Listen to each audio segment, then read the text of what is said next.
And just to confuse matters a little bit further, so that was analytics, conversion attribution, and then a bit about the UTM. Now AdWords conversion tracking, which by default is, well, it's a greedy attribution model.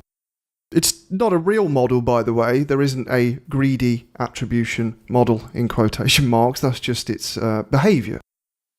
So why is this? Because if an advert is present and a conversion happens, regardless of the final traffic source of the conversion, AdWords will measure a conversion. So, for example, if a user clicks on your ad and then later returns to your site via organic search and completes a goal, then AdWords will give a credit for the conversion to the last AdWords click, whereas Analytics will give the credit for the conversion to organic search. Obviously, this can be problematic, especially if you're operating multiple campaigns. You might have instances where certain channels, campaigns, or keywords are either taking too much credit, or worse still, not getting enough credit, and you might be optimizing them incorrectly based off the mix of various channels and how they work together. I'm not saying this to scare you.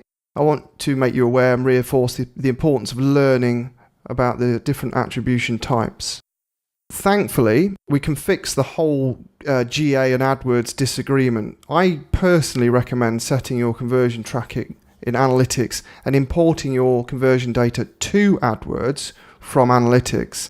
In fact, I enforce this across all of our accounts at my agency. None of our customers have AdWords conversion tracking. It's all driven by Analytics.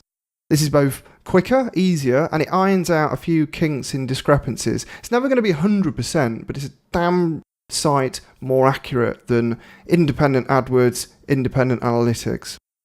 It also means you don't have to maintain two separate bits of code. At least, there could be multiple conversion codes for both platforms. So, as I've said previously in this training, you shouldn't be over-focused on the tiny details. What you're looking for are trends and guidance in this information. If the discrepancies between your conversion data are extreme and unnatural, then yes, there's a problem. It should be resolved. But otherwise, when we're looking at these models and this data, we have to accept that 100% accuracy is unlikely and just move on. Okay, that's the default last click attribution in a nutshell. Now we're going to ask questions of your data that help us understand how we can use attribution for our own specific business needs.